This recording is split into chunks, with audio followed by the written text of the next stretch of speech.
بسم الله الرحمن الرحيم هل أتى على الإنسان حين من الدهر لم يكن شيئا مذكورا. Pembahasan ke-12, tahun 4 Hijriyah. Pada tahun ke-4 Hijriyah terjadi peristiwa Bi'r Ma'unah, yang artinya sumur Ma'unah, di mana pada peristiwa tersebut terbunuh 70 qari dari kalangan sahabat. Pada tahun ini juga terjadi perang Bani Nadhir yang dikepung oleh Nabi sallallahu alaihi wasallam sampai Allah Subhanahu wa taala membuat hati mereka merasa takut. Hingga akhirnya Nabi sallallahu alaihi wasallam mengusir mereka dari kota Madinah, dan pada peristiwa inilah surat Al-Hasyr diturunkan. Pembahasan ke-13, perang Muraisi'. Pada tahun ke-5 Hijriyah, Nabi sallallahu alaihi wasallam keluar untuk memerangi Bani Mustaliq. Kemudian beliau sallallahu alaihi wasallam kembali ke kota Madinah dalam keadaan menang. Dalam perjalanan perang tersebut disyariatkanlah tayammum, dan juga terjadi fitnah dusta yang dilakukan oleh orang-orang munafik atas Ummul Mukminin Aisyah radhiyallahu anha, padahal beliau adalah wanita yang suci dan disucikan. Hal tersebut tentunya menjadi beban berat atas beliau dan Rasulullah sallallahu alaihi wasallam, sampai Allah Subhanahu wa taala menurunkan pembelaan atas beliau dalam surat An-Nur, dan orang-orang yang menuduh beliau akhirnya dihukum cambuk. Pembahasan ke-14, perang Ahzab. Pada bulan Syawal tahun ke-5 Hijriah terjadi perang Khandaq, atau yang dinamakan dengan perang Ahzab, di mana kaum Yahudi dan kaum Quraisy bersekutu untuk memerangi Nabi sallallahu alaihi wasallam dan para sahabatnya.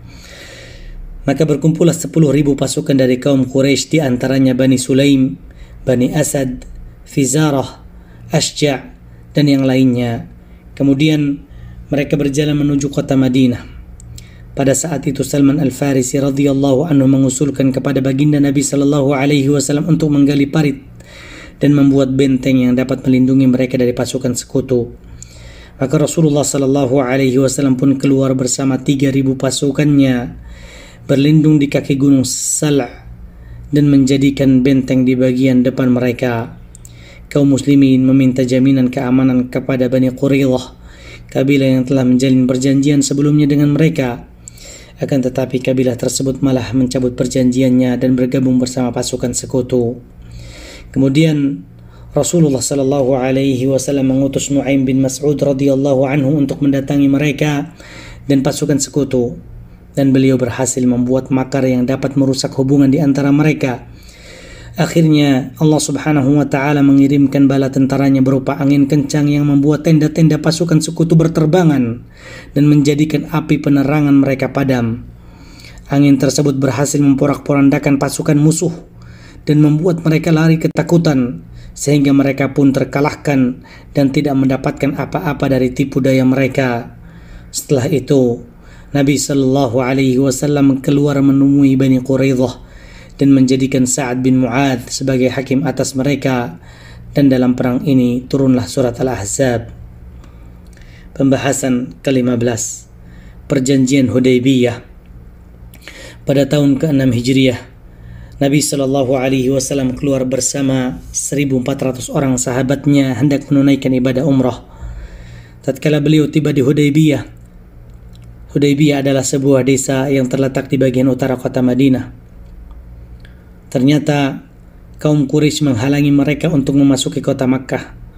Akhirnya Nabi sallallahu alaihi wasallam membuat perjanjian dengan mereka untuk tidak melakukan gencatan senjata selama 10 tahun. Dan hal tersebut merupakan kemenangan yang nyata bagi kaum mukminin. Allah Subhanahu wa taala berfirman yang artinya, sesungguhnya kami telah memberikan kepadamu kemenangan yang nyata. Di antara perkara yang menjadi kesepakatan dalam perjanjian tersebut adalah bahwa kaum Quraisy mengizinkan kaum mukminin untuk memasuki kota Makkah dan melaksanakan ibadah umrah pada tahun yang akan datang. Maka umrah al-qadha atau umrah pengganti dilaksanakan pada bulan Dzulqa'dah tahun ke-7 Hijriyah. Pembahasan ke-16, perang Khaybar. 20 hari setelah kepulangan Rasulullah sallallahu alaihi wasallam dari Hudaybiyah, beliau keluar menuju Khaybar yang terletak di sebelah utara kota Madinah. Beliau mengepung kaum Yahudi selama 20 malam. Kaum muslimin berjuang dalam perang tersebut dengan perjuangan yang serius. Ketika kaum Yahudi yakin bahwa mereka akan kalah, mereka pun meminta kepada Nabi sallallahu alaihi wasallam untuk berdamai. Maka Nabi sallallahu alaihi wasallam menerima permintaan tersebut dengan perjanjian sebagai berikut. Darah mereka tidak akan ditumpahkan dan mereka keluar meninggalkan Khaybar dengan membawa pakaian saja. Kemudian mereka dipekerjakan atas tanah mereka dan mengambil setengah dari hasilnya. Pembahasan yang ke-17, kedatangan Ja'far bin Abi Thalib radhiyallahu anhu.